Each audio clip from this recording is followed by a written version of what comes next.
Di sini saya akan merekomendasikan atau memberitahu kalian buku apa saja sih yang menjadi top list buku yang ingin saya baca. Nah, sebelum itu saya akan menceritakan kenapa sih saya lebih prefer untuk membaca buku ketimbang menonton sebuah film. Jadi waktu itu ada sebuah film yang diangkat dari novel, dan novel tersebut emang sudah saya baca, jadi saya penasaran nih. Jadi gimana sih novel tersebut jika diangkat menjadi sebuah film? Saat saya menonton film tersebut, saya berpikir bahwa imajinasi saya tentang setiap adegan di buku itu yang saya baca itu tidak terrepresentasikan dengan baik di dalam film tersebut.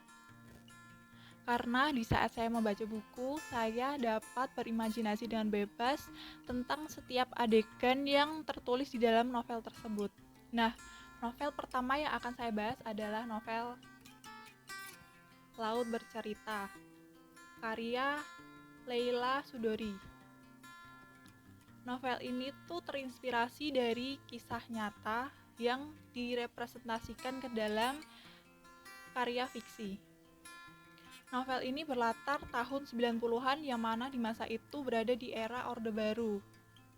Menceritakan tentang para aktivis mahasiswa yang hilang dan kembali pada era itu. Nah, tokoh utama dari novel ini bernama Biru Laut, seorang mahasiswa sastra Inggris di Jogja. Dia turut bergabung di Winatra, organisasi mahasiswa yang memihak pada rakyat kecil seperti buruh dan petani. Penggambaran setiap adegan yang ditulis di novel tersebut itu dijelaskan dengan jelas. Bagaimana para mahasiswa yang harus sembunyi-sembunyi untuk membaca buku-buku pemikiran kiri yang dilarang edar pada masa itu. Terus bagaimana para mahasiswa harus sembunyi-sembunyi untuk mengadakan diskusi. Itu benar-benar diceritakan dengan jelas. Bahkan saat para mahasiswa menjadi buronan oleh Intel, proses penangkapan, proses interogasi dan penyiksaan itu juga digambarkan dengan jelas. Walaupun ini termasuk ke dalam buku yang cukup berat untuk dibaca, tapi menurut saya ini memang cocok direkomendasikan. Nah, buku kedua yang ingin saya bahas adalah novel yang berjudul True Stalker, karya Sirhayani. Novel ini tuh novel romantis biasa, romantis remaja pada umumnya.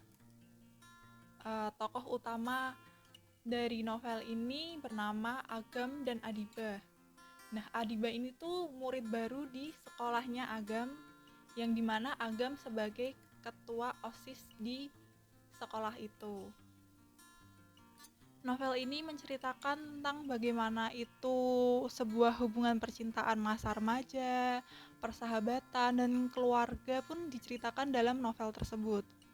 Jadi menurut saya ini novel yang ringan dan cocok untuk dibaca waktu-waktu senggang dan waktu-waktu luang. Nah, yang terakhir ada satu buku yang menjadi list yang ingin saya baca namun belum sempat untuk saya beli. Buku yang berjudul I Want to Die But I Want to Eat Tteokbokki. Buku tersebut termasuk ke dalam buku self-healing yang merupakan esai dari si penulis tentang bagaimana menjalani hidup dipengaruhi oleh Destimia. Buku ini tidak ditujukan untuk kita memahami secara teoris, melainkan ditulis apa adanya berdasarkan pengalaman si penulis. Mungkin cukup ini saja penjelasan saya mengenai list buku-buku yang ingin saya baca. Semoga apa yang saya jelaskan dapat menginspirasi Anda untuk membeli buku atau membaca sebuah buku. Terima kasih.